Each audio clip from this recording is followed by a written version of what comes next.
infections, okay? That is different from a virus. And then he also said, you know what's weird, man, and I'm just asking questions, but you know what's weird is sometimes vaccines allow a more deadly version of the virus to survive so that so it's harder to fight it later. And it's like, you just took a Z-Pack, dude. A Z-Pack, the whole argument against Z-Packs is that they create super bacteria. So you're not consistent. You just think you're so damn smart, you don't have to ask yourself where you're inconsistent. Yeah, or you're not that smart. Or he knows that his audience, that's one of the things his audience will accept as a solution, because Trump has been saying from the beginning, Z-Pac's a solution. I find that hard to believe. Give their audience what their audience wants to hear. I find that hard. Like, that's in a comedian's DNA, just to read the room, but like, I think he actually believes a lot of this stuff. He's not an influencer, in my opinion. He's an indicator. Perhaps, but he is delivering what a right-wing audience wants to hear, coincidentally. And that's why I think the whole discussion is my garbage person. There you go. Okay, well, my garbage person of the week is not technically Kyrsten Sinema, even though I really want it to be, but I've talked so much about her this week. It is attached to her, though. It's kind of an article or an outlet, almost a tweet. Let me show you this tweet from Axios. Kyrsten Sinema's allies have some free advice for anyone trying to bully the wine-drinking triathlete into supporting Biden's $3.5 trillion budget bill. She doesn't play by Washington's rules, and she's prepared to walk away. Which is like a log line for a middling drama, but that's what they decided to go with on Axios. And Axios, or at the very least Hans Nichols, this writer, has really been on a tear doing a bunch of free PR for Kyrsten Sinema with no substantive critical analysis of what she's doing or why she's doing it. This is the same outlet, the same author who recently wrote The Scoop, Sinema's Secret Spreadsheets, which pretended that she's just interested in dollars and cents and has very specific needs that need to be met, even though she can't articulate any of them. Now, I want to go into a couple of the specifics from this article to let you know why I was so frustrated by it. So here's a few quotes. You can read the whole thing, it's on Axios. Why it matters. For all her flash, Sinema, unlike fellow holdout Senator Joe Manchin, rarely telegraphs her precise intentions, leaving political adversaries guessing about her ultimate goals. She's so mysterious. It's not that she's delivering for corporate donors. In fact, going to fundraisers during this week's negotiations, she's just an enigma. She's just a mystery, like the Da Vinci Code or its television adaptation. Between the lines, progressives could be forgiven for presuming that Sinema, 45, the first openly bisexual member of Congress, who's easy to spot in her trademark sleeveless dresses, wry wigs, and acrylic glasses, would share their woke politics. So this author is one of those, she dresses weird, so she's cool people, but also would share their woke politics. I have a question. What the hell is woke about the reconciliation infrastructure bill? What is weirdly woke about it? That it'll give people insurance, that it'll like build bridges, elder care, is that the woke part of it? Or is it a more meta thing? Is it that, hey, the Democrats are finally gonna deliver? They made a promise during an election, they're finally gonna actually do something. Rather than Republicans determining the entire national agenda, finally the Democrats will weigh in. Is that the woke part? I don't know. It goes on and on about her being unconventional and a force to be reckoned with because she wakes up early to train for triathlons. That's why she's a force to be reckoned with. She's not a force to be reckoned with because she has the Senate seat. There's no mechanism for recalling her, and she feels no obligation to her constituents and might well not even be planning to run for re-election, so she can just deliver for her donors and eventually get a lobbying job. That's not why she's a force to be reckoned with. It's because she's an enigma. That's what it is.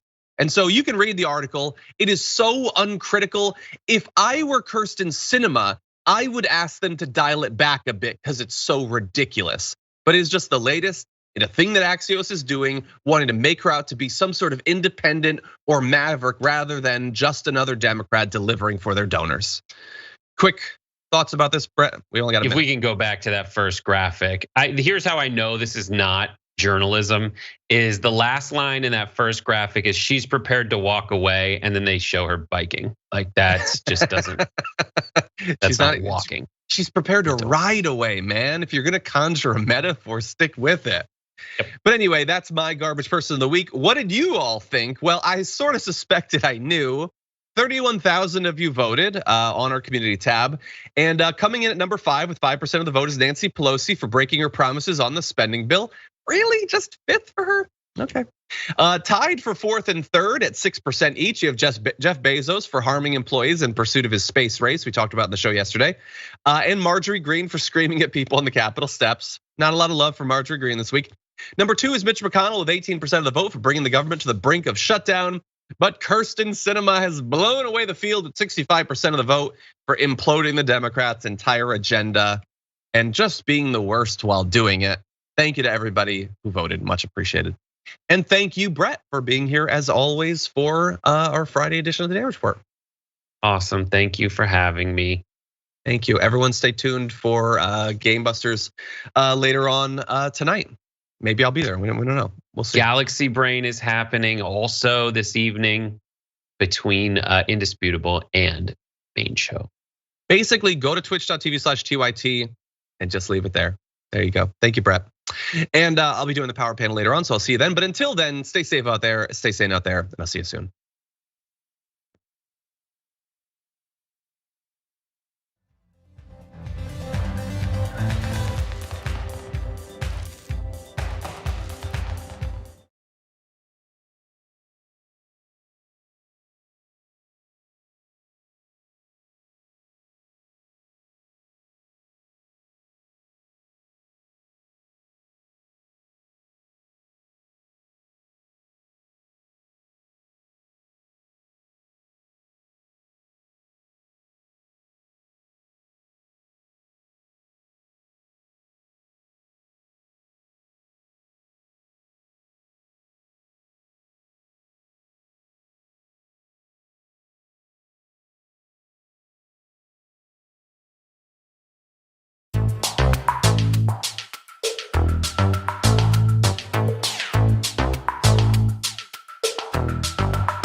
Welcome, it's Indisputable, good to be with you. We got a lot on the agenda for the show today. Joining me for news of the day, we got the big homie, Jackson White, breaking down a lot of content. Co-founder, editor-in-chief of Politiscope and Rebel HQ creator, remarkable gent. Rick Green will join me in the bullpen, founder of Patriot Academy. So Rick wants to chop it up about Second Amendment freedom and constitutional jurisdiction. Our first story for today. Yep. We said this was going to happen, that it has been happening and continues to happen. There's a leak. Somebody hacked into the Oath Keepers. Oath Keepers are a far right-wing anti-government organization. And guess what they found? A bunch of military officials, state workers, police officers, the list goes on and on. So let me give you some background to this story. A hacker claims to have stolen and leaked a bunch of data from the Oath Keepers, a far-right militia group whose members were present at the January 6th terrorist attack. Roughly 5 gigabytes of data, which was provided by the hacker to the journalist at Transparency Collective, Distributed Denial of Secrets, that's DDO Secrets, contains everything from emails to internal chats to details on the organization's members and donors. Let me show you a picture of we got a screenshot. Let's show a picture of the founder. That's the founder. His name is Elmer Stewart Rhodes. Let me also remind everyone that this guy believed that Donald Trump should have activated militia groups and federalized them to start controlling security in America. Here's him saying that. He could also call up us, the unorganized militia, call us into service as well. Everyone from the age of 17 to 45 is still considered the militia. And those of us who are prior service, like I served as a paratrooper, until age 65 because of our training. He could call us into duty right now, starting with us, those of us who are already trained, and put us on the border. So this guy believes that the armed militia should actually be federalized by the president of the United States, then President Donald Trump. Now remember, this leak has exposed connections between current military officials, police officers, other members of government throughout the United States, even some federal workers, okay? Now, this is directly from oathkeepers.org. It says current and formerly serving military, police, and first responders who pledge to fulfill the oath all military and police take to defend the Constitution against all enemies, foreign and domestic.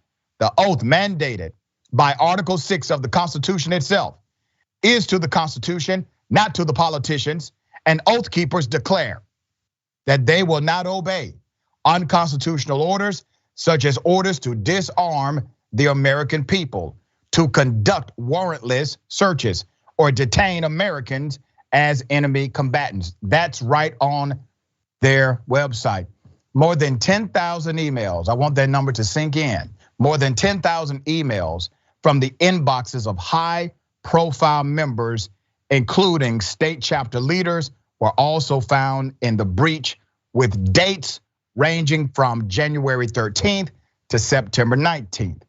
A membership list for the organization contains more than 38,000 email addresses, although it's unclear which are linked to current and former members. The email addresses in some instances are also tied to names, physical addresses, phone numbers, IP addresses, and donation amounts made to the militia. Official US military email addresses are also littered throughout the breach. The FBI describes the Oath Keepers as a paramilitary organization and a large but loosely organized collection of militia who believed that the federal government has been co-opted by a shadowy conspiracy. Literally right now, you have members of the government, according to this leak, according to this data hack, who have subscribed to this ideology, including New York police officers, and the list goes on. My brother, you see what's happening here, Jackson.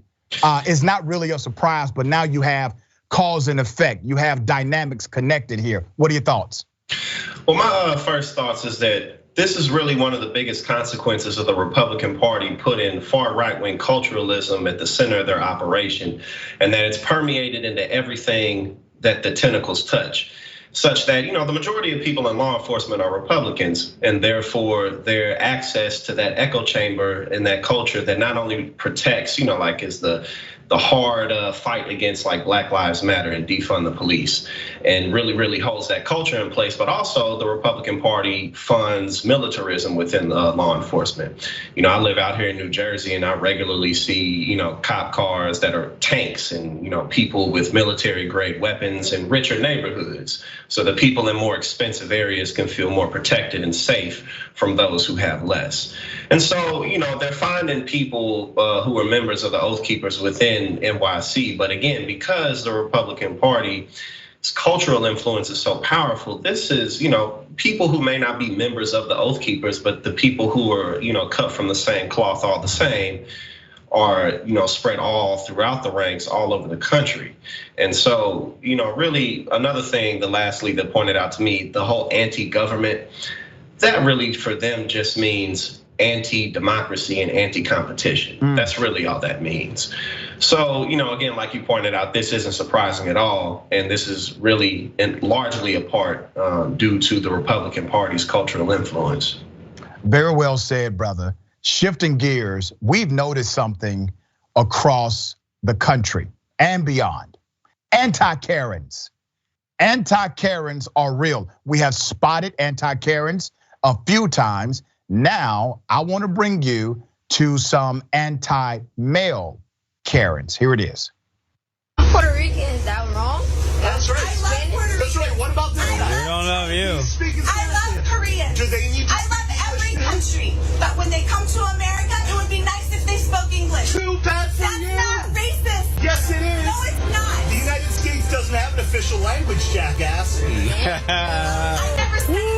Oh, well, then they don't have to speak it for you because they're not talking to you. I'm so glad you love Exactly. Yeah. You should have just mind your own Like business. nobody would be standing up to your racist ass. it. Really? Yeah. That's considered Really? racism? Yes, I it never- is. Okay. And you should learn the definition of it and not just show your ass in public again. So you get to harass them. Nobody's harassing you. You're talking back to me, silly. You stop talking, and so I was will I. talking to them. I don't care. They weren't talking to you. You chimed in. That's right. We did how did it what works? you did. If He you did wanna what chime you in on did. somebody else's conversation, then you have to expect it. Yeah. There you go. This is the Yeah. kind of world that you want. Aren't you happy now? No, it's good. I'm happy. I'm fine. I'm just not willing to let this racist idiot get away with her stupid narrative. Anti-Karens are basically avengers.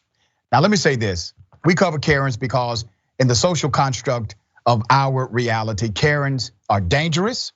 They can make things more than what they are and get a lot of people in trouble. But we've always had the Karenicity vibe in America and other countries, right? Well, we have seen people stand up, and these individuals, they were standing up. And it actually takes more of this public shaming. I know some people may not like the terminology, but public shaming has a way of coercing, of changing, of transforming your behavior in society, at least publicly. So this happened. There's more happening across the world, and we're gonna continue to highlight every single one of them. Jackson, what are your thoughts when you see an anti-Karen? I think that this, my man perfectly broke down her behavior to her. She was upset that he intervened in her conversation when in fact Right. she intervened in the other people's conversation. And it's just like, whether it's her or other people who do this, you're an adult, who gives a damn? Just if you, whether you're listening to somebody speak, I mean, how is that more annoying than listening to somebody speaking English right next to you? Hearing just voices in the crowd in general, like, the other language intimidates you in such a way. It's childish and it's ridiculous. And then, there's some more. I don't know if you're gonna show in the video, but she expected the police to come and do something about that. Like about what? Like, I don't want to hear you speak in another language. Like, oh, okay. But it shows you the extreme privilege, right? For you to believe that your obligation to another person talking a different language or somebody even disagreeing with you about your racist ideology is to call a gun to the scene. I remind people all the time, when you call 911 and you request the police, you are requesting a gun. And why does it take a gun to resolve a conflict so minor, right? So these things are in our society, man, but it's something else when I see an anti-Karen, because it really gives me joy in my heart that there are people who are willing to stand up and speak out. And also they're willing to risk being involved in a situation that could blow up, right? Yeah. Even if you are an anti-Karen, you could end up being placed on social media like this person was. I don't think he had an issue, but that's something in the back of the minds of people. So to me, it's definitely heroic to do exactly what these anti-Karens are doing in the US and elsewhere. Let me bring everyone's attention to an evil. And this is why it's very important to not allow a title, or if somebody slaps Christianity on the front, don't let that deceive you, okay? There's a Texas Christian president of a Christian school, jailed. Why did he go to jail? He went to jail because he's a pervert. Explicit photos. Former Lubbock Christian school president was sentenced on Thursday to 5.5 years in federal prison for possessing explicit images of a student. Let me give you some background to this monster. Put up his picture. His name is Larry Ty Rogers, 56 years of age, all right? He pleaded guilty. He pleaded guilty to possession of child pornography and also indecency, I think, was another one. But he definitely was the president of a Christian academy. I want you to let that sink in for a minute. Now I'm going to tell you what this man did. According to the plea papers, this is what he said he did. Rogers admitted that back in October of 2020, his wife caught him taking photographs of a 15-year-old girl as she was naked in the bathroom preparing to shower. He was doing this secretly. Rogers, who was found on his hands and knees holding his iPhone under the opening at the bottom of the door, admitted to his wife that he'd taken several photos and videos of the child in the bathroom. He later admitted his intended focus, get this, was the child's genitals and pubic area, and that the images were designed to elicit a sexual response in Rogers. Put his picture up again. That man, the president of a Christian school in Texas, guarantee you he's one of these far-right, Trump-supporting, MAGA hat-wearing pervs. Shortly thereafter, a colleague confronted him about his conduct.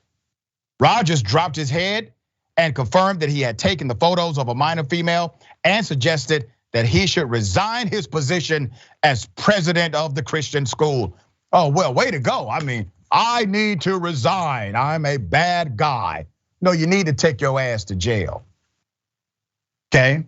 You get no victory points for getting caught being a child sex predator. It goes on. He said he should resign as president. In addition to his sentence, Rogers will have to register as a sex offender, a Christian institution. Jackson, this happens actually more than people believe, where pedophiles like him, and I know he has not been convicted of actual molestation, and I'm supposed to say something like alleged on that. I don't give a damn. The man is a monster and a pervert. So many times people like this will seek opportunity to be around children. And at this point, because we have no evidence, no narrative, no story of additional investigations, at this point, somebody wants us to believe this was the only time he did it, when he got caught by his wife. And I know that's a damn lie. Of course.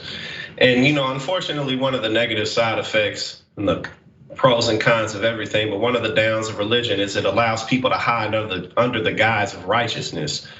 And it's been used all throughout the history of civilization for, people to basically say that God is permanently on my side, therefore my will be done. And religion can attract broken people who are looking for leadership and who are looking for guidance from people who may know better than them and have answers to the path of life. And so people in his position can often use their, deception as a way to lure people in, and a lot of the red flags get overlooked. And so, unfortunately, this type of stuff happens quite often, as you pointed out.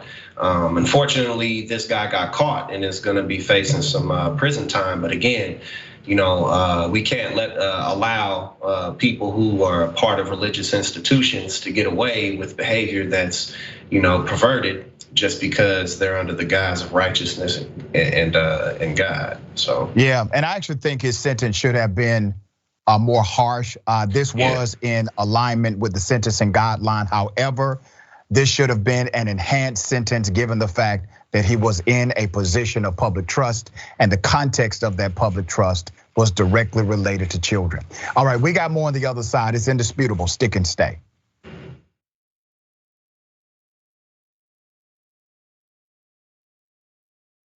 You know what the progressive movement needs? It needs a little energy, a little pizzazz, maybe a little caffeine. Oh, coffee. But what if it was Too Strong Coffee? Yes, new, toostrongcoffee.com/TYT. Look, this helps progressive causes. It's also organic and fair trade, so you've got peace of mind that it was done right, and it happens to taste great. So check it out right now at toostrongcoffee.com/TYT. 300 million is a pretty good number, Well, that's the size of the US population. You know what our next target is? The size of the entire world. We just crossed 5 billion views on YouTube. I mean, imagine 10 years ago thinking one day. We looked at you like, are you nuts? Young Turks has just passed another milestone. 15 billion views. Damn. All right, lots of comments. You guys are the best. I'm gonna read a few comments from our members. Mr. Methuselah says on YouTube, super chat, thanks for all the important work you do for TYT for the movement. Do you know who had the first super chat when I got back from vacation? You won't be surprised to find out. Rob Shively, what do you know? Rob says, rejoice for Dragon Daddy has returned. This question sent to us by Izzy Sanchez Jr. Is it me or is Meghan McCain talking as fast as Ben Shapiro? Is that the way the right tries to look smart and intellectual? Well, yes. Michael Nathan writes it on Twitter. Did Anna choose Cenk's outfit today? I'm sure it wasn't Cenk himself. Man Bun Jenkins Skinny Jeans says, so now Anna has pointed out, okay, that's his handle. T. Joyce 1971 saying Donald Trump is good at pulling out of things, NAFTA, the Iran deal, NATO. It's just too bad Fred Trump didn't.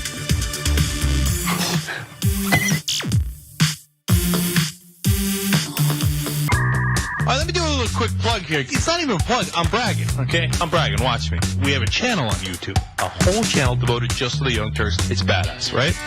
Wow, man. I can see the voice. You guys are rock stars. Unbelievable. Senator Sanders, welcome to Rebel Headquarters. Man, you guys are amazing. We gave you what you wanted. Okay. Speaking of shirts. I have a surprise. You reached a lot of people. You are the Young Turks. And we have spread that progressive message wide and far. Let's keep it going.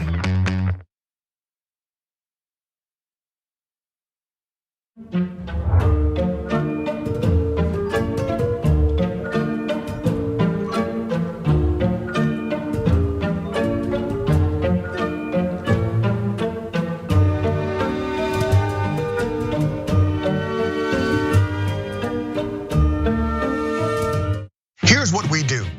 We go beyond the headline. We are willing to engage in transparent conversations with those who do not think like me. We also make sure that you know what's happening not only nationally, but in your local area. Make sure you tune in to Indisputable with Dr. Rashad Ritchie, Monday through Friday, 2:30 p.m. Eastern Time, 11:30 a.m. Pacific Time. news, shoptyt.com now has books. There's a whole bunch of books there. You're gonna be shocked to find out that they're largely progressive. Of course! Ryan Grimm's book, We've Got People, is there. It's a fantastic story from Jesse Jackson to Bernie Sanders to AOC that explains the progressive movement probably better than any book I've ever read. Speaking of awesome books, my dad's got a book out called The Original Young Turk, where he goes from the poorest olive farmer you ever met in your life to living the American dream.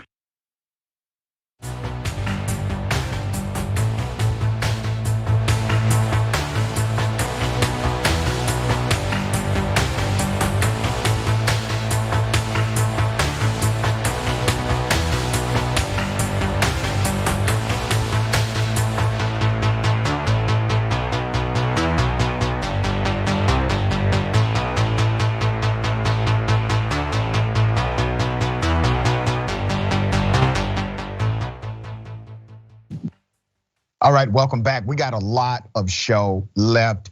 Let me remind everyone that we have the new indisputable mug. Yes, available now. Shop tyt.com. Brand new indisputable product is here. This mug has a print on both sides. It's my closing statement. Take care of yourself, take care of each other, take care of the planet. And remember, the truth is always indisputable. Take that mug with you everywhere you go, and it reminds you of what's important in life, okay? Also, Atlanta Magazine has nominated me for Best TV Anchor, Best of 2021 series. You can vote. You can vote on that. We'd love for you to do so.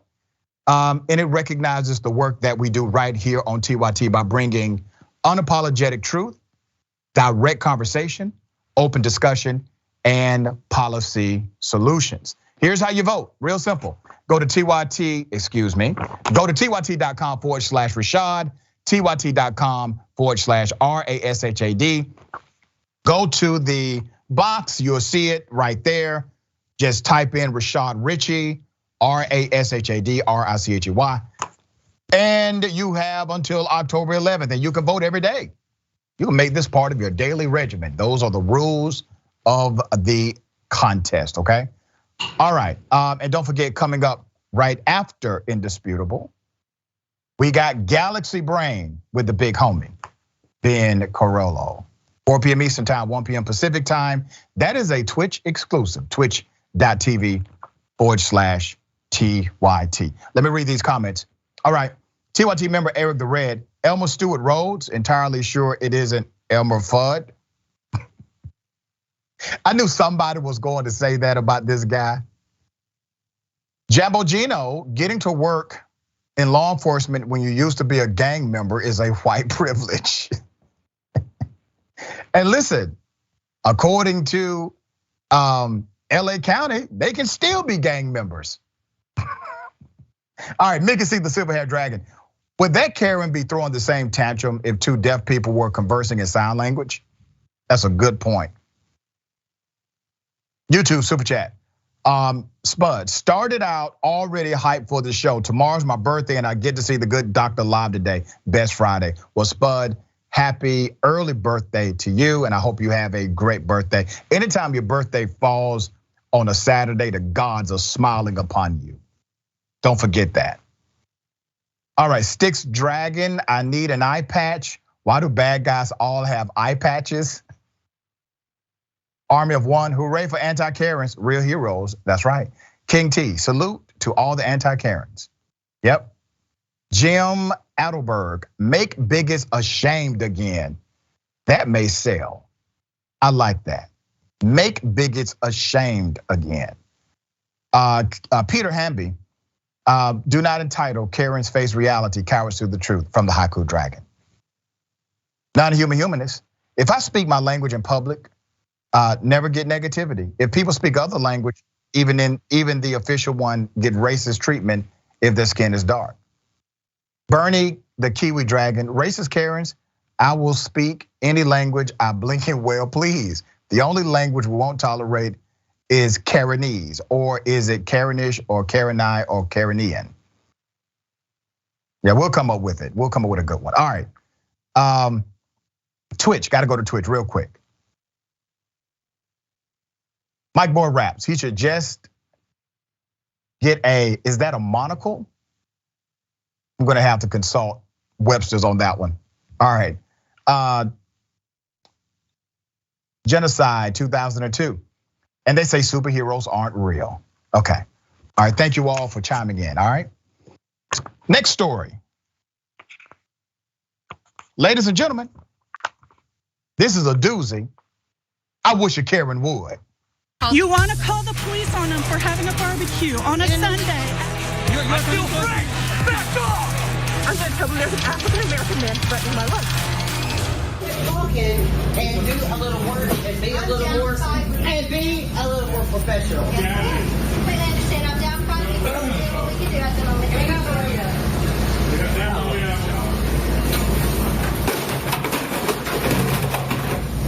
Are you? There's a number. Oh my God. Yeah. What's your license plate number? I got you, girl. I got a non-emergency number. I'm calling for this. That what? Yes. I'm so sorry. I got diabetes and my blood sugar's low. Oh, that's a good excuse, ma'am. Matter of fact, I am calling the 9-800, but go ahead with the number. Wow. We're spilling over that I got diabetes and my blood sugar's low.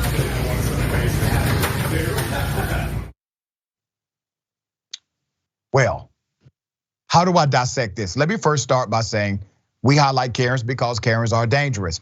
As you can see, this Karen decided to engage in destruction of property.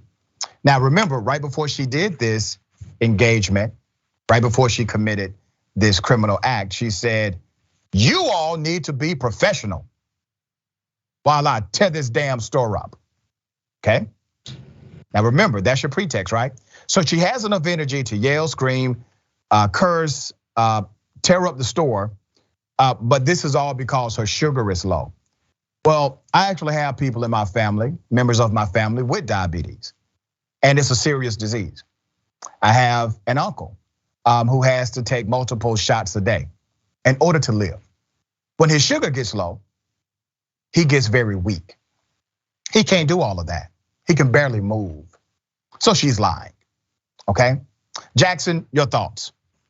Yeah, I love how, as she just, as you pointed out, I have people in my family who have diabetes as well. And as you pointed out, when your sugar's low, you don't have energy and you can't move. And she's just destroying everything. Like my diabetes is acting up. You know what I'm saying? Like, but more seriously, I think this really just shows that many Americans are not doing well mentally, including those among us who seem to be doing just fine, who are high functioning professionals in various fields, high functioning family members, who may be dealing with high levels of stress, anxiety, depression. A lot of that being brought on by the socioeconomic culture that we live under, the umbrella that we live under, that doesn't really give us any proper time to breathe or reflect on life in any meaningful way as we aimlessly strive for greater heights, as we aimlessly strive to just have more and more and more.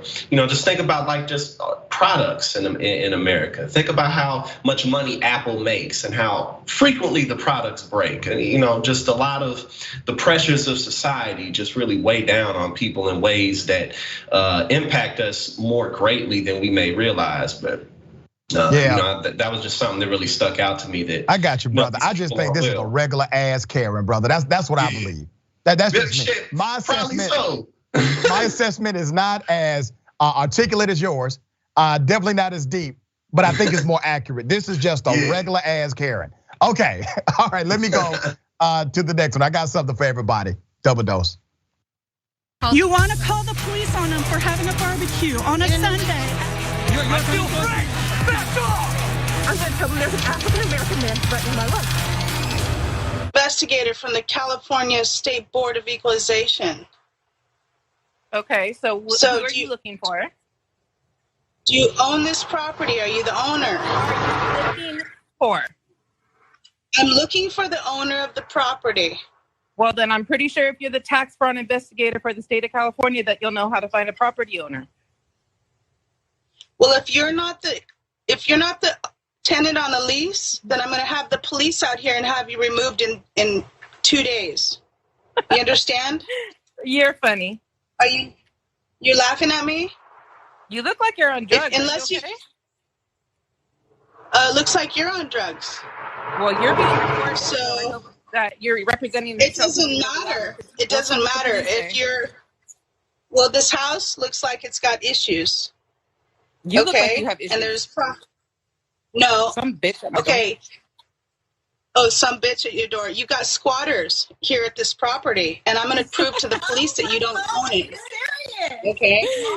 You're a squatter. You're on my property. Get off of it. Actually, you know what? I'm going to have you removed from this property in 2 seconds, and I've got your phone number out here and your son's card, and I'm going to make sure that he's doing no construction without a license. Handle your business, bitch. Handle your business, bitch, because this house looks like... You look like... Go take a shower. You got spider webs in your lawn. You had spider webs in your crotch. You know what? Go back to doing your drugs and squat on houses that you can't afford, lady, because you're going to be gone. Damn, government workers have become so aggressive these days. No, she does not work for the Board of Equalization, okay? No, she does not. This incident is about this particular Karen wanting to enforce a trespass issue on property she does not own.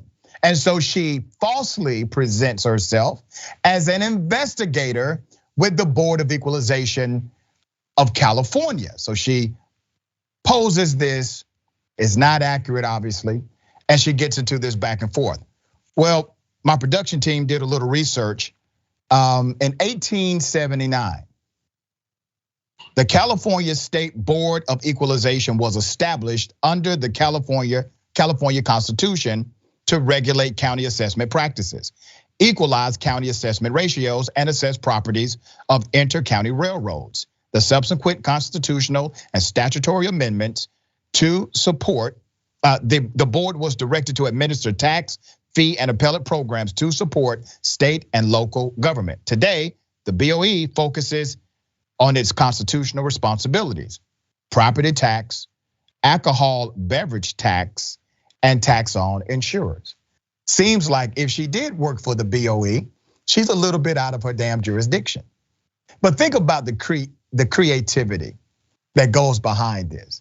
I mean, this woman literally said, I'm going to go to these people and say, I am an investigator with the Board of Equalization. Now, here's what I wonder. What would have happened if somebody would have said, okay, yeah, hey, how are you? Can I see some ID?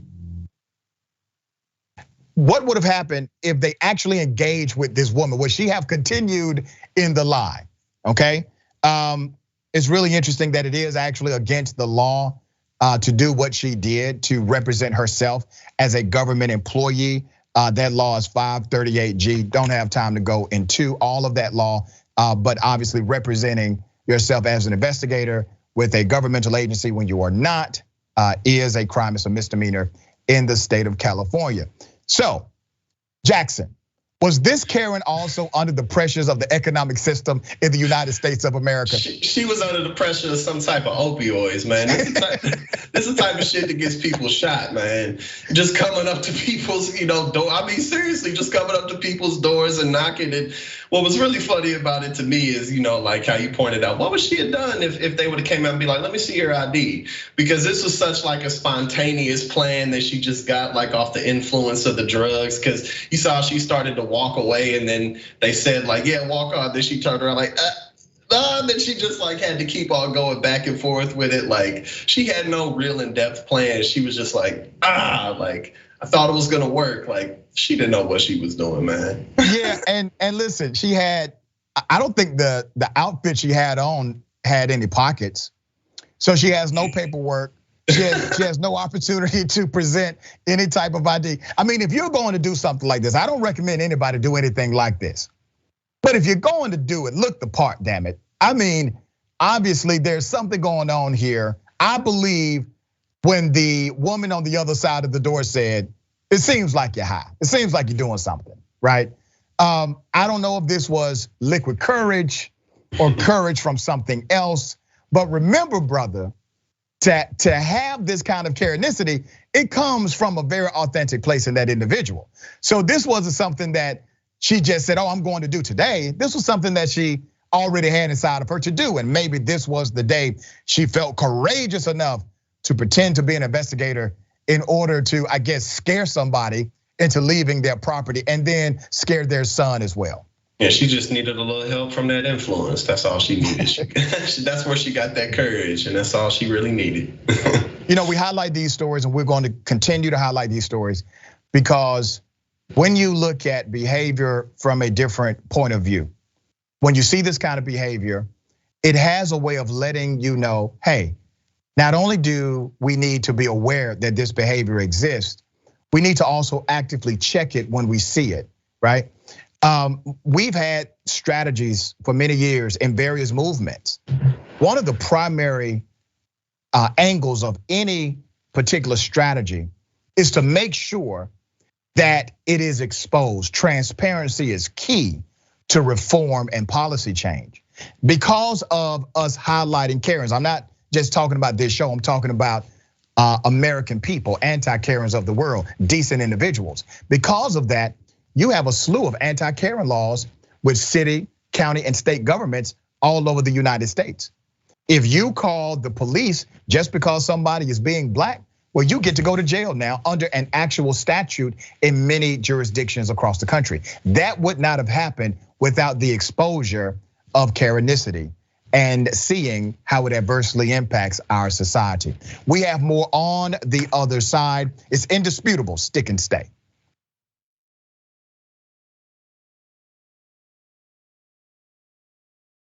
I'll predict right here for you, Chris. I think Donald Trump will leave office before his term is up. He'll be humiliated, embarrassed, and I know him. He's not gonna wanna lose, and he's gonna run for the hills. You got that bet all day long. Okay, let's get after it. Now, so look, Jake has made some good predictions, and this is in good fun. I could not disagree more. There's no bromance between the two of them. You got that bet all day long, Janky, you. Oh, you stop. In the meantime, let's call him out on the damage. But I just got a Roku set. Did basically a little bit of channel surfing, and I was like, there we are. Yeah. There we are. And then I turned it on, and it was John and Brett on Damage Report making fun of me. Oh no. So you are so busted. I even took a picture of it, okay? They're talking about my predictions. I got a new prediction for you, John Idarola.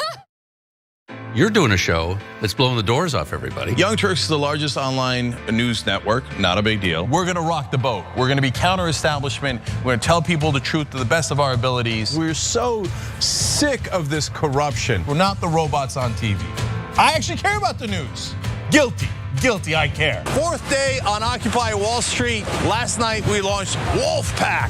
It's us pushing our ideas out there, trying to help the country in every way that we can, trying to make this place just a little bit better. Reporting from the Hillary-Bernie debate, I gotta be honest, you know what we do, we cover it for real. For us, this system isn't working. Free and fair elections. And when he told the cops that day, when they came to drag her away, and he said, if you're gonna chain her, you're gonna chain me. If you're gonna arrest her, you're gonna arrest me. At TYT, our vision is to be the leading global brand in news and talk by serving the audience with authentic commentary and analysis, and to become the digital campfire for the world. And we plan to accomplish that by serving the audience with uniquely authentic commentary and analysis. Put another way, we seek to make TYT into the digital campfire for the world. Today, the traditional mainstream media, along with the government and many of our cherished institutions, have unfortunately been captured by corporate interests. Audiences increasingly sense that they're not getting the whole story or even the truth from once trusted outlets, whether it's broadcast and cable TV news networks or national newspapers and magazines. Instead, the audience is turning to alternative news sources online. The TYT network preeminent among them. Unlike our competitors in the traditional media, we're not beholden to corporate advertisers, to defense contractors, to Wall Street, or to big pharma. And unlike conservative sites online, we're not bankrolled by billionaires looking to push their right-wing propaganda. We only answer to our audience, and for nearly 2 decades, we've delivered by producing honest, timely, and insightful perspectives on the day's news without fear or favor or concern for whose toes we might step on or which powerful elites we might offend.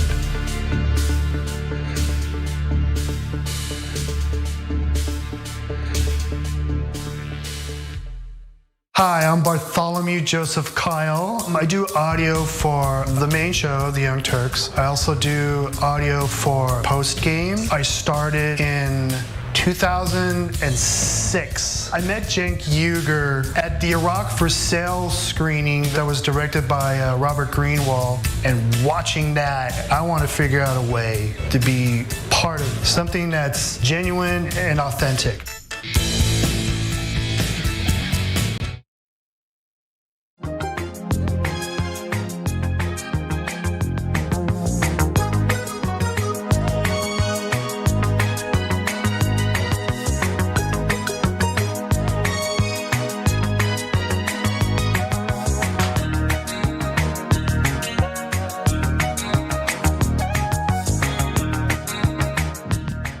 Welcome back. We still got a lot of show left.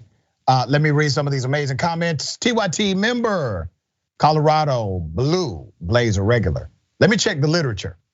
Nope, destruction of property is not on the list of effects of diabetes. But isn't that something? Mickey C, the silver-haired dragon. Please show me your badge ID. Until she does, she's trespassing and I call the cops on her. Don't have to worry about her being shot. Yeah. YouTube super chat, not that Karen dragon. Love it. Thank you for that. Anti-Karens, Moon Dragon. I bet that Karen would have said anything if the speakers would not have said anything if the speakers were German. Not that Karen says, anti-Karen Unite t-shirts coming. It's already happening. This was actually part of the plan. No, it wasn't, but it's good that you all are saying that, right? I think anti-Karen tees definitely up for consideration. Diabetes Karen. Janet, AKA Gemstar Dragon. No, diabetes does not make you a psychopath. It doesn't. Trudy Lawrence. Get you some sweet tea if your sugar low. That's just plain stupid. That's right. Get you some sweet tea. That was silly what she did. And the way she came up with her excuse, she had it ready to go. I mean, it was immediate. She knew exactly what the rebuttal would be. I think she's practiced that move a couple of times. Twitch, Platinum Yeti, my diabetes never made me do that, exactly. Shoegaze _dragon _Georgie. I have type 2 diabetes and can safely say that having low blood sugar doesn't induce rage, it induces shakes and weakness. Yep. Dr. Dragon Rider, I knew she would come back. You just felt it in your spirit, didn't you? When she walked away, something gave you an unction. She's gonna come back. All right. Ladies and gentlemen, very sad story, okay? And this is still a mystery. A black mother suffering from postpartum depression goes to the hospital and then dies. Hospital saying nothing. Mother cannot get answers. It's a secret. So we're going to help this family expose what's happening in this hospital. Let me give you some background.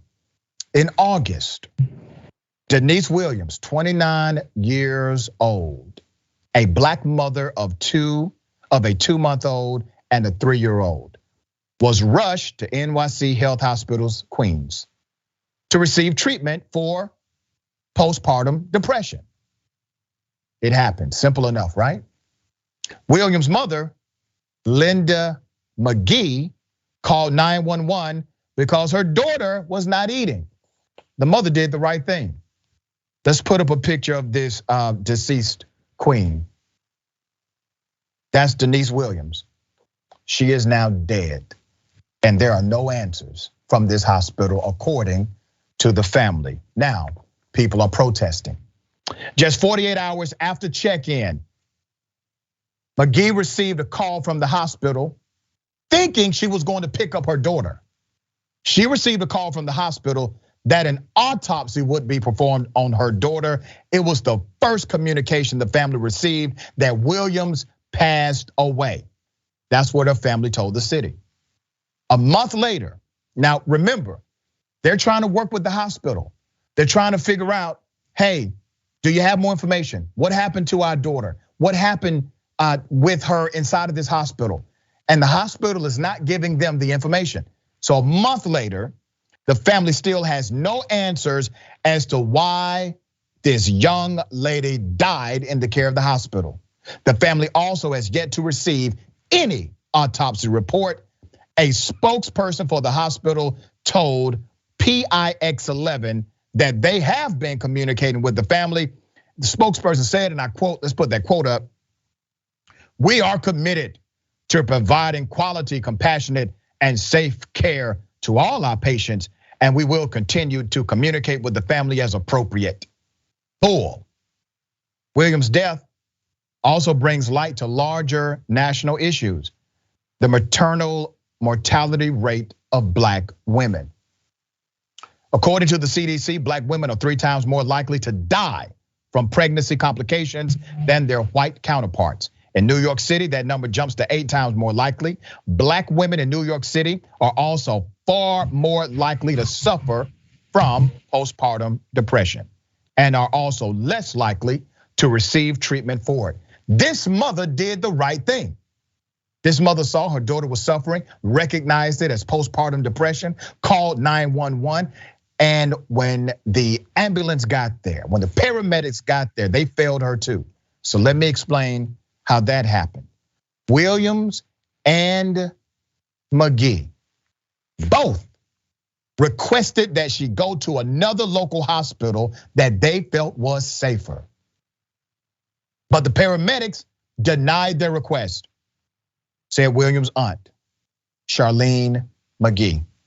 Indeed, studies indicate that differences in where Black and white women give birth in New York City may account for nearly half of the disparities in severe but non-fatal maternal outcomes. This is still a tragedy. The family said, "We don't want condolences, we want answers." That's according to Williams' aunt. "It's been 3 weeks and my sister has no idea what happened to her child." Think about the grief of this mother. I want you to pause on this for a moment, because we're gonna highlight this on Indisputable and we're gonna put it out there on social media. And we're gonna follow up on this story. This mother saw her daughter struggling. There's a new grandbaby here. The mother has a new grandbaby. Miss Williams has a new child. She has postpartum. Grandmother says, "I'm gonna go ahead and call emergency services so we can get you some help, baby." Okay? And then she's dead. Hospital refusing to answer questions. City is now starting to respond. Protests are starting to happen. Still no answers. Something doesn't fit. Jackson, what are your thoughts? Well, my initial thoughts are that this is just further proof that our healthcare system continuously fails the people who need it the most.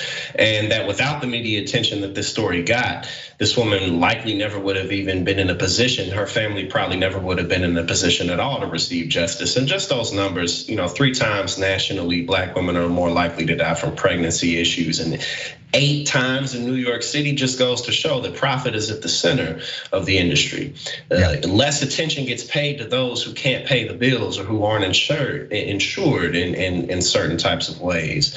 And so, the hospital obviously doesn't want to release the records because hospitals keep extremely meticulous records of what they do. They don't want to release the records because either they were that negligent that they may not even have any good records, or the records show that they didn't do their jobs in some type of very obvious way. So, that's really all that this boils down to. If it wasn't about keeping themselves looking good, then this wouldn't be a problem at all. Or preparing their stories, talking to counsel, getting their story together, right? At this point, speculation is warranted. They are giving no answers at all, okay? Let me shift gears. Fox News goes to a new low. That's a big thing to say about Fox News. They now do not want children to get a free lunch, literally free lunch. Here's the video. The things that kills me is that now that there's a free lunch program in New Jersey, and it's for everyone, even if you don't need help to send your child's lunch to school. So those kids are all going to grow up thinking, well, lunch is free, right? And then God help the person who comes along and tries to take that away, Larry. You talk about free lunch. I mean, that will never. Once that happens, right? Once it's baked in there, it's never going to. But it's important what you said.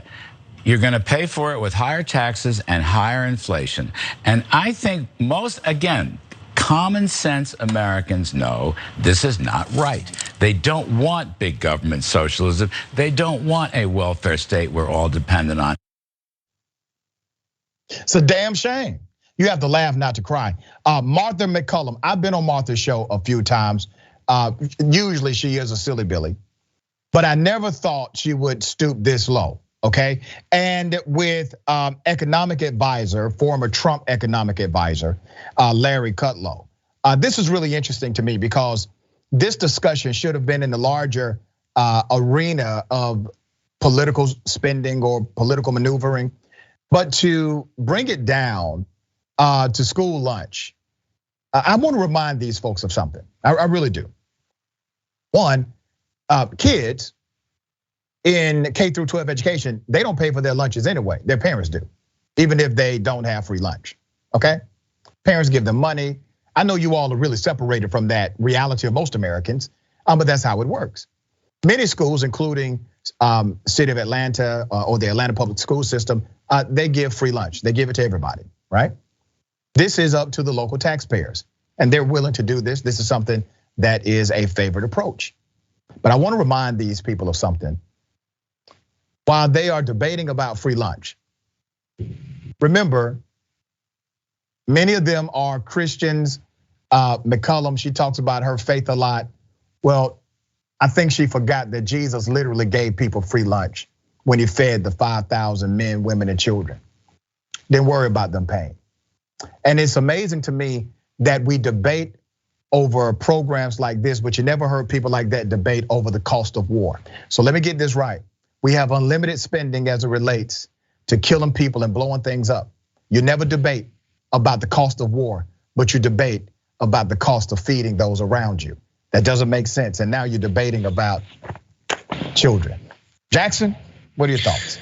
Yeah, my thoughts are first and foremost that Larry Kudlow's been wrong about everything he's ever said really publicly and professionally. He's the guy who in 2008 said there'd be no crash, and onward. He's just a broken recorder who just says the same thing over and over again. And imagine just being this dense to think that kids who are just worried about eating when they're hungry are thinking about big government and socialists and tax spending programs. Like, they don't care. They need food so that they can do well in school. And to not be able to see that making sure that children have the nutrition that they need so that they can learn at school, so that they can go on and become productive members of society, just goes to show how useless the Republican Party really is. Yeah, I mean, how disconnected. Yeah. Let me go to this story. This was really, really wild. A guy cleaning up a property, police approach him. Here's what happened. You have no business here. Am I breaking any laws? No, you sure are. That's right. Now I'm gonna keep on. My property. Your property line is over there. No, it is not. Well, I can show it to you again. Come here. I have 2 feet on this side of this. No, you don't. It belongs to me. Legally, I couldn't put this on the property line. I think you probably did it illegally anyway. Why would I do stuff illegal? Because you. Are you committing me a crime? No, seriously. I'm not gonna. I'm an idiot. You're an idiot. I'm not gonna get in there with you, Scott. You're making a spectacle out of yourself. You're the one who call the cops. What have you been doing lately? Working, making money, making millions. Let me see your eyes. You expect me a crime? Let me see your eyes. Take your sunglasses off. Let me see your eyes. What are you expecting me of? Let me see your eyes. Let me see your eyes. Are they dilated? Mine are good to go. Good to go? I don't know. You've done more drugs in your life than I have. You don't remember. I do know you as a kid, right? All right, Scott. If that's what you some people want to deal out with it, and then some people never grow out of anything. Who owns this place? You can't tell who owns it because look at it. mess. No different than your place. It's no different than the place right there where you live. I mean, you even got a car illegally parked. You think being a law officer, you wouldn't have a car legally parked on your property. Want to keep on going? No, you've said enough. You guys have a great day. Okay, you have a good day. You're dismissed. But who's walking away? I'm digging up my stuff. Walking away. Come on now. You know me better than that. This is when community policing goes wrong. You don't get more community than the cop who literally lives right across the street from you responding to a call, and you all possibly may have done dope together as teenagers. I don't know. I found this really interesting. The police officer who really made a big deal out of absolutely nothing. Her name is Amanda Jo Watt Cole. Let's put up a picture. This is a screenshot from her Facebook page. And she wanted to also go on social media and address this. And she said, and I quote, "Just so we are clear, Scott Taylor, that's the guy you saw, got pissed off at me because he got turned into Crime Stoppers." Okay, all right. Jackson, we got a few seconds left, brother. Yeah, like you said, this is the ultimate when community policing goes wrong. And she lives right across the street from the incident. They grew up together, and just think how bored you gotta be. Like, you're in a town that little, like there's some objects 2 feet away from my fencing. I gotta call the police. She just needed something to do. She didn't want to. That's all that was. She just needed something to occupy her day. And all of her damn unconstitutional demands. Take off your glasses for what? What is he suspected of doing wrong? Why is this interaction continuing? All right, brother, always a pleasure having you on Indisputable. Thank you, my friend. Absolutely, thank you for having me every time. All right, we got more on the other side. The bullpen is next. Stick and stay.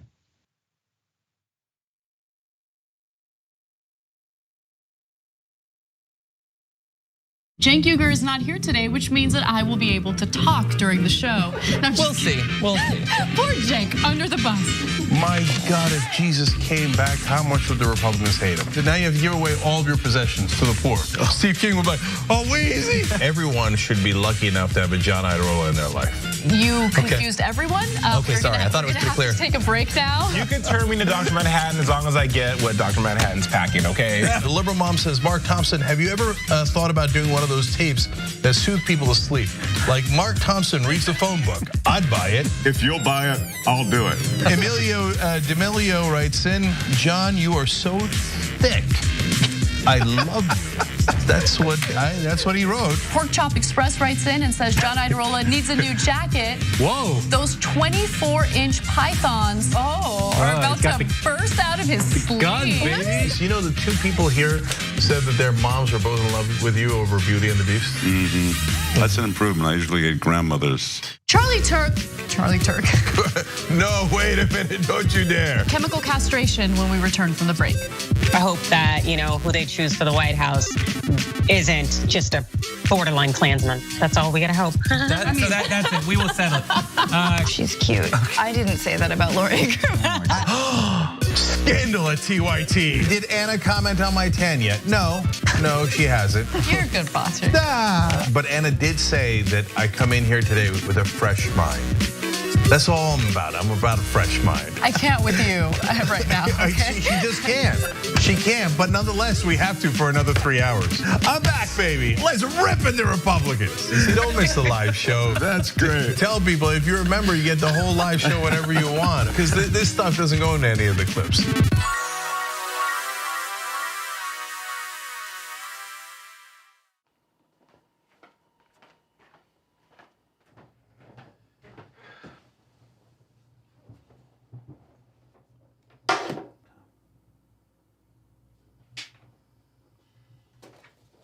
Welcome to the Damage Report. I'm John Iadarola. This is gonna be a big one. Meanwhile, in the Arctic, you know where this is going. You watch the Damage Report, the Arctic's on fire. Obviously, why would we be talking about the Arctic except to tell you that it's melting once again? The Republicans aren't that interested in it. I wonder why. Lift out of poverty up to 3.7 million people, including an estimated 1.3 million children. Hashtag save the children? Not if it costs money. I mean, come on.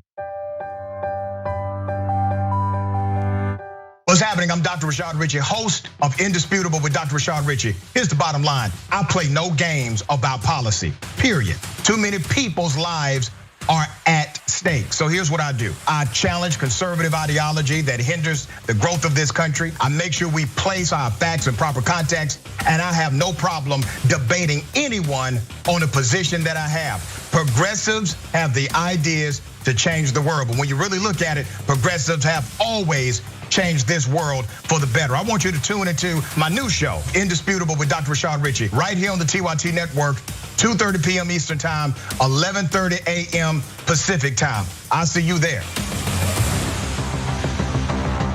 Everything that we've accomplished over the years is because of our members who've allowed us to remain independent of corporate interests and reach 20 million followers. Now is the time to bring as many people into the progressive movement as possible. We're inviting you to be the change and help bring a community-powered progressive change machine to life. Details are at tyt.com/change. If you're a member, thank you. We need you to remain so. If you're one of the thousands of viewers out there who's not a member yet, the time has come for you to join now. We need you more than ever.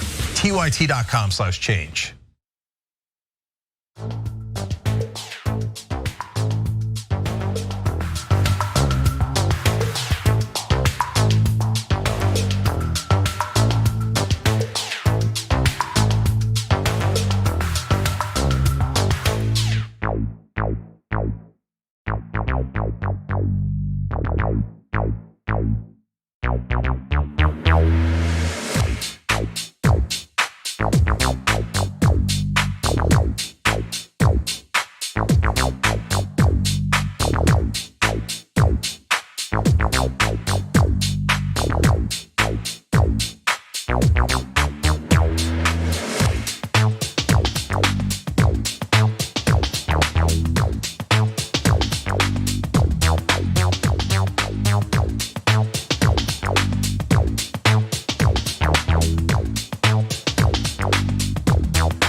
All right, welcome back. Let me read some of these comments. Before I get to the comments, let me remind everyone, we got the mugs.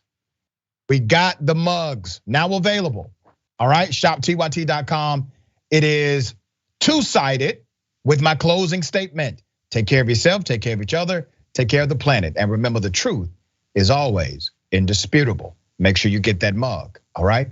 Also, I have been nominated by Atlanta Magazine for Best TV Anchor. You all can vote on that. It is open for your participation.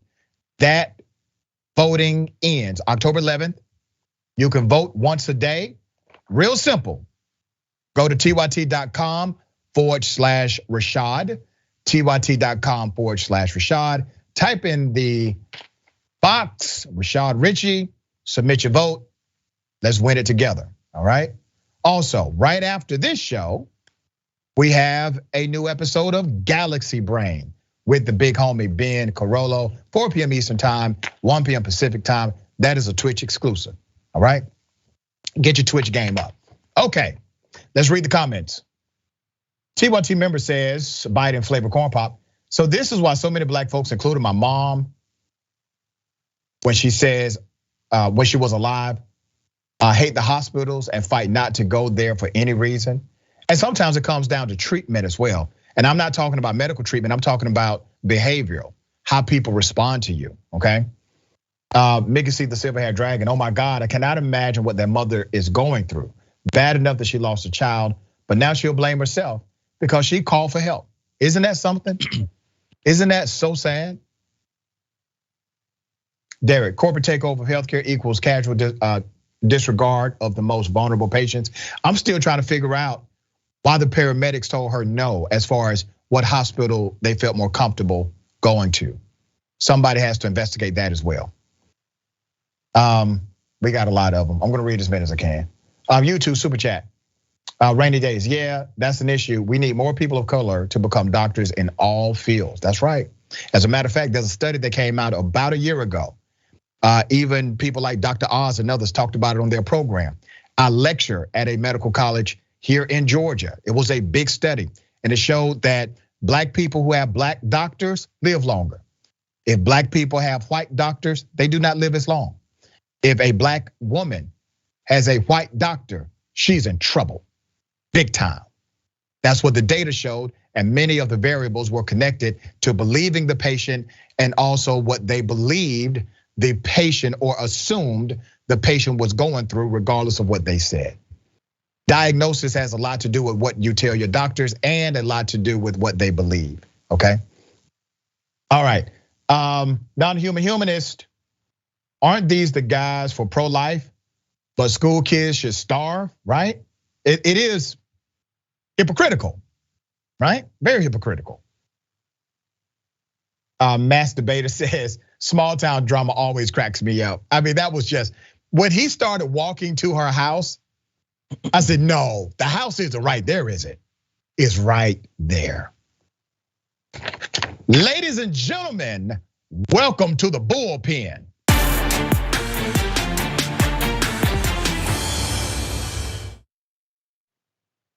In the Bullpen today, I have Rick Green, founder of PatriotAcademy.com, radio host, author, national speaker, and former Texas state representative.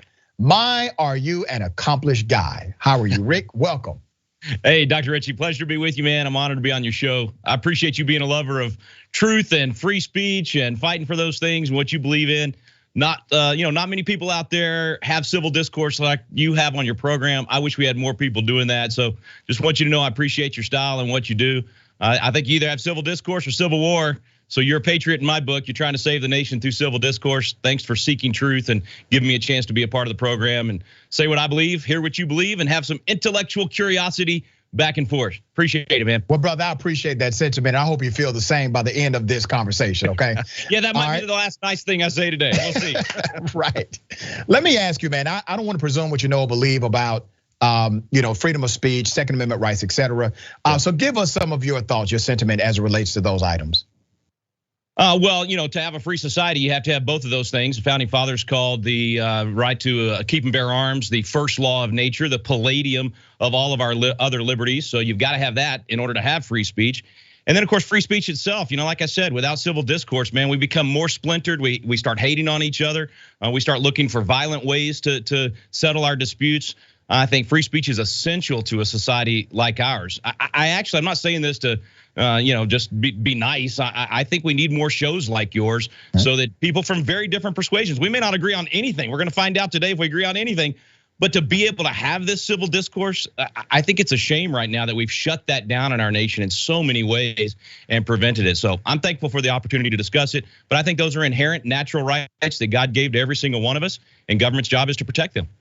So let's talk about, let me first start with freedom of speech, right? Yeah. Because when we talk about the constitutional freedom that government should protect, we're really talking about an opportunity to exercise a right and the government not infringing upon that right. But I think some people conflate your freedom of speech with the freedom to say whatever you want to say, however you want to say it in any forum. That's not the same, right? So let me give you an example. I agree with that. There's a class action lawsuit right now, and I know you're familiar. It's being launched by Donald Trump. He knows it's a fool's errand. The attorneys who filed it, they know. I'm not a lawyer. I'm in my second year in law school. I know that it's a fool's errand, right? But they're claiming that social media, these big social media companies, have infringed on their constitutional right, freedom of speech. Well, that's not what the Constitution says. Do you agree with me that this Donald Trump lawsuit that says this is a violation of my freedom of speech for me not to be able to post on Twitter? Don't you think, one, that's misguided based on what the Constitution says, and two, it erodes at the legitimate claims when the government does infringe on constitutional liberties? Yeah, I think first of all, the principle is that the Constitution is there to protect you from the government, not from a private actor.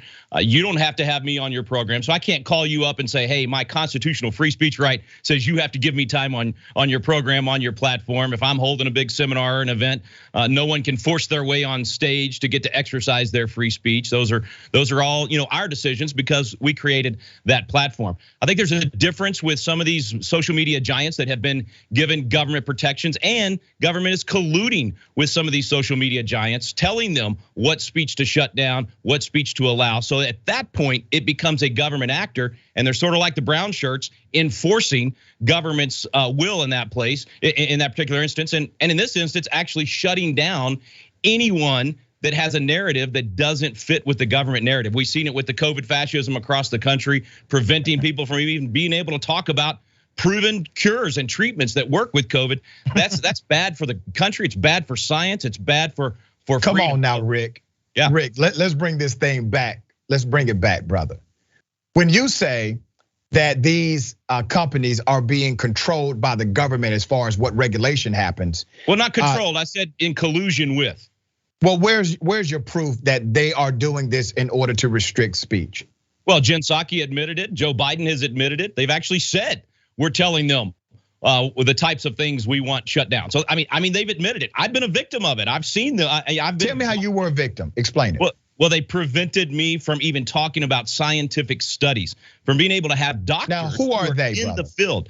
In this case, it was Facebook. So Facebook decided. Is Facebook the government? Facebook is not the government, but it is an actor for the government if government is telling them to do something. And also you have the other issue of government protecting Facebook. So once if you're out there totally private, absolutely, I agree. You should be able to hire. It doesn't work that way, Rick. You ought to be able to, not allow speech on your platform if you want. But if government is giving you special protection based on your promise to be neutral, it doesn't work that way, brother. And to let me speak or you speak, and then you turn around and stop your speech because they don't like what you're saying, now you've created a real problem.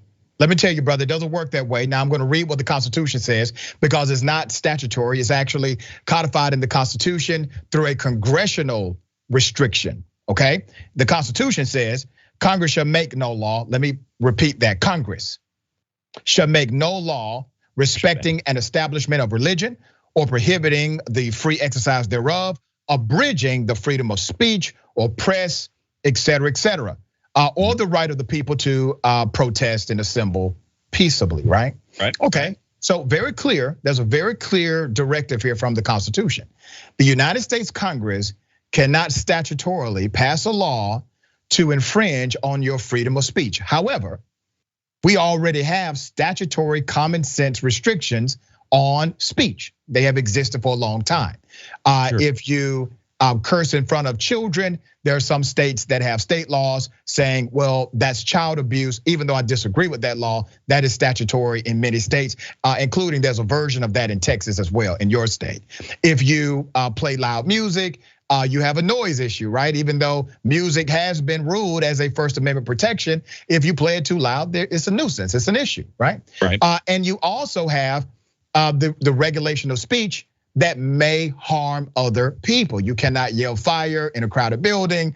There's no fire, people get hurt. You can be charged and arrested and convicted. So yeah, you definitely have these particular rights. That's why we can engage. But you don't think it becomes messy when you say something like, well, Facebook has government protections. Well, everybody, companies have government protections all across the board. There is no company that exists in the United States of America, Rick, without a certain level of government protection. You know why? Because the prerequisite to be a company is you have to be recognized by a government agency in order to operate. Well, in some cases, sure, and I'm not suggesting that you don't have government protections for other people, but this is a specific protection for free speech. In other words, it's a protection to say we're going to protect you from being sued. So you get immunity. They can't sue you for things that are said on your platform if you are neutral. So it's basically a deal with the devil, right? So they're going to do business with the government and say, protect us from lawsuits, and we will let everybody say whatever they want. And then they turn around and shut you down because they say, hey, Dr. Ritchie's saying stuff we don't agree with or we think is dangerous. And you got some 23-year-old, content, reviewer at Facebook deciding that what you're saying shouldn't be allowed in polite society. That's a real problem whenever you're using that protection the government's giving you to now silence people. Plus, it's a utility issue too. They've become essentially the public utilities for discussion. Yeah, but they're not. And I know they're powerful and they're strong, and I don't agree with everybody they censor. I don't agree that everybody they have censored should have been censored. But I also know constitutionally that is not the government or Congress passing a law to abridge or infringe on your protected speech, right? It's a private entity. And it's interesting to me because typically you guys have always been on the side, and I mean conservatives when I say you guys, you have always been on the side of private companies being able to regulate their consumer interaction and allowing the consumer to judge the company. You also are typically for deregulation of companies. You don't want to see private companies having more regulatory standards, but that's what lawsuits do, or that's what this lawsuit aims to do, is to create a government regulation of private companies. So explain this to me.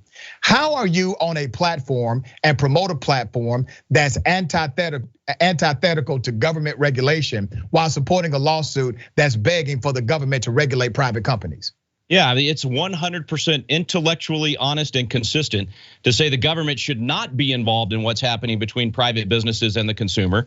But if government does get involved and interject itself between that private business and the consumer, then certain other regulations are going to apply. And that's what is happening here.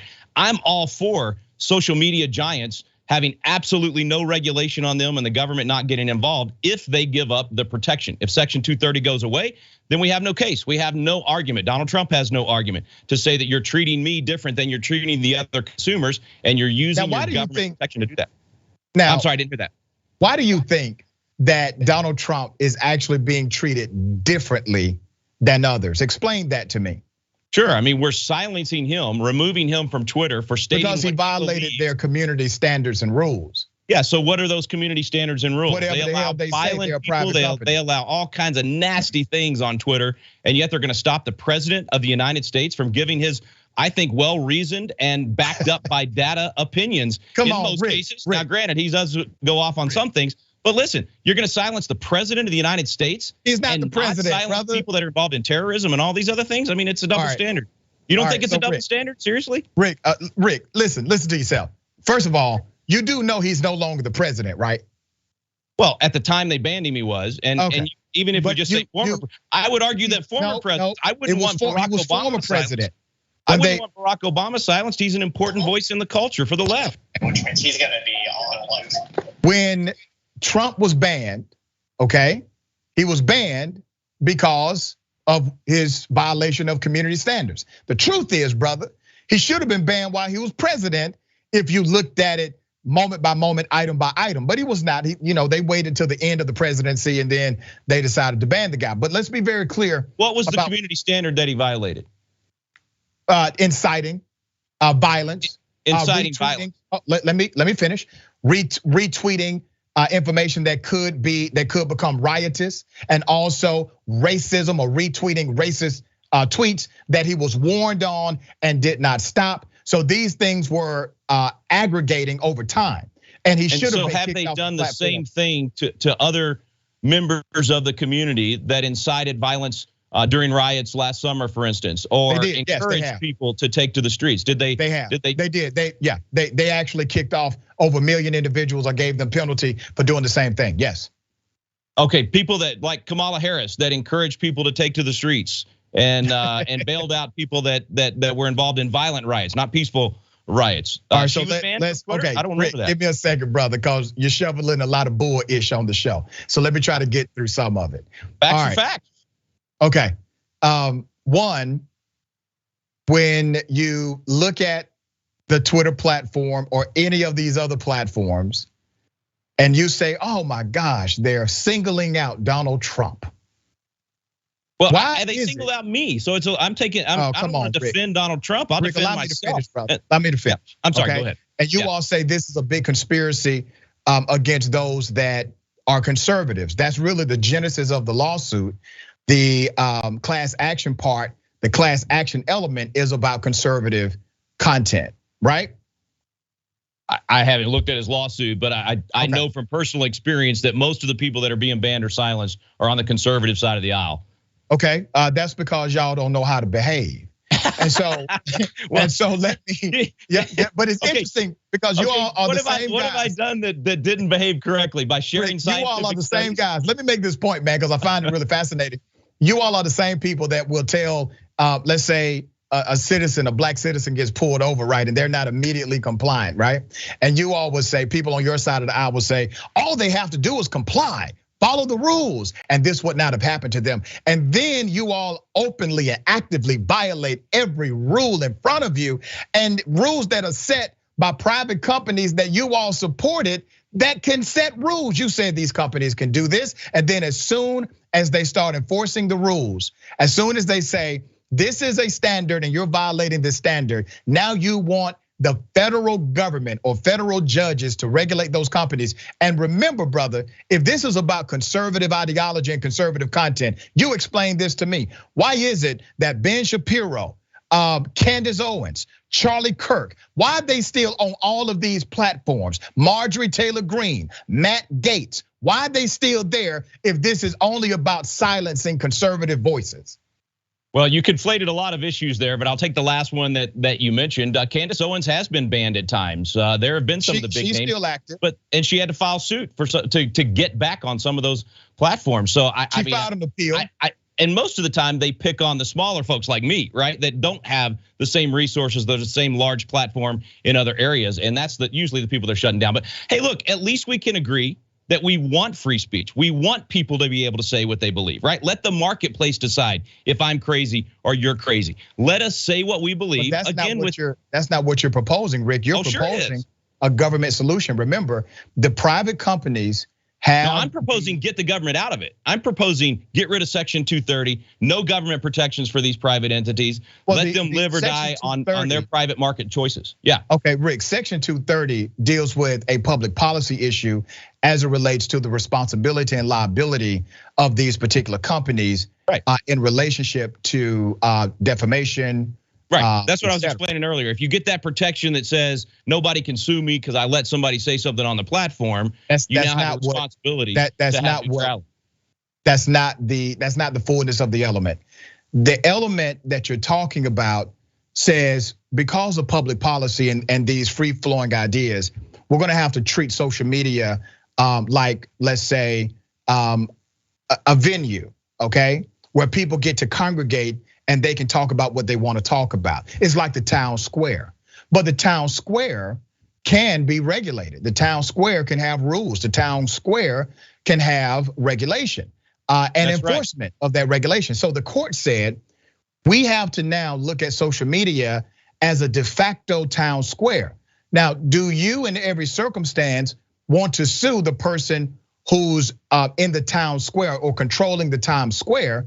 Or are you going to allow free flowing ideas with a regulatory standard and not open for everybody to sue you because one person says something about another? You're still able to sue the person. If somebody defames you, you can file a tort against that person. It's about a public policy. Public policy has been here for a long time as it relates to other forums and events. If I went to, let's say you go to church, right? Absolutely. If I went to your church, brother, on a Sunday morning and I said something defamatory about you, I defamed you, right?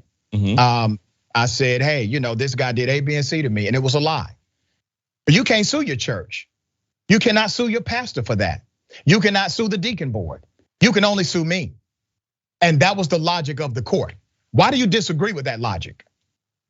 Well, again, because you're shutting down the speech before it even happens. You're not even giving people the opportunity. No, you shut it down after it happens. That's opposite of what we're talking about. You're literally talking about somebody saying something and then Rick being shut down on a private platform because of the reaction based on the standard of the community.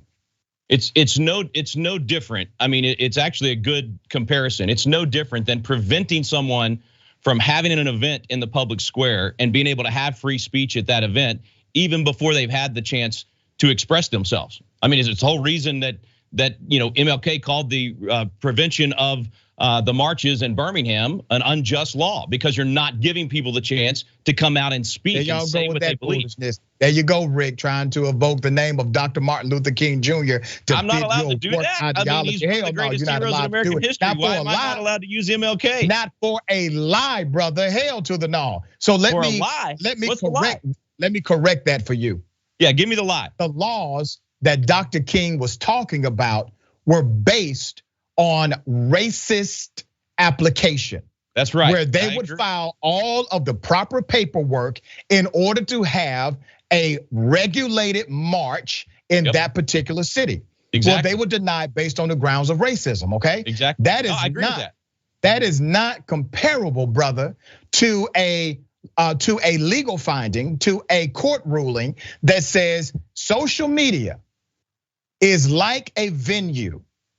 And when something happens in a venue construct, meaning a person says something bad about you, or a person says something that the venue disagrees should be part of the community, then the company is not in violation of your freedom because it's not the government. And the company has a good faith obligation to do proper regulation of what's being shared. And you can't sue the company just because somebody did it on their platform, just like you could not sue your pastor if I walked into your church on Sunday and started to defame you. So let me go back to the comparison. So it's the same outcome whether you prevent the speech because of the race of the person or the belief of the person. So the racist Democrats, as they've always done, the racist Democrats in the South were preventing black individuals from being able to express their beliefs in those examples. That's the racist Democrat way. That's why we've had white-only primaries by the Democrats and all the Jim Crow laws were racist Democrats. I mean, that's the history of the party.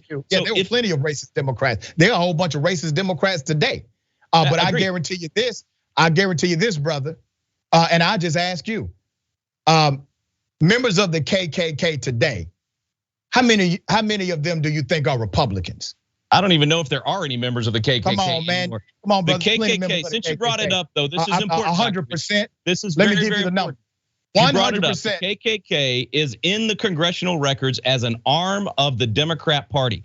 That's what it was created for. Why?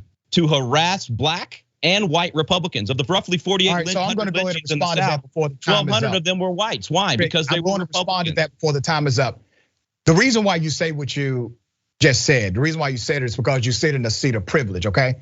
I don't give a damn as a black man what political ideology those racist SOBs prescribed to or subscribed to back 20, 30, 40, 50, 60 years ago. You can sit where you're at and make it a partisan argument.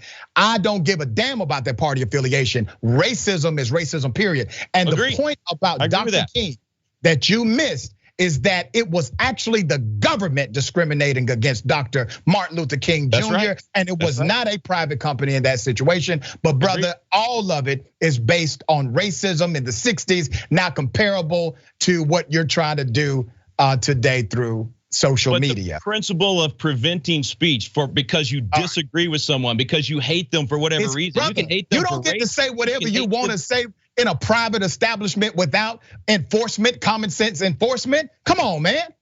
I missed that. I'm sorry. What were you saying? You don't get to say whatever you want to say in an establishment that you don't own because you feel like saying it, brother. You don't get to do that. You can't walk on Facebook and call me the N-word just cause you wanted to and think you should stay on Facebook or Twitter or anywhere else. I'm not disagreeing with that. All right, thank you. You made my point. All right, I gotta go, brother. Producer's telling me to wrap it up. I appreciate you being on the show.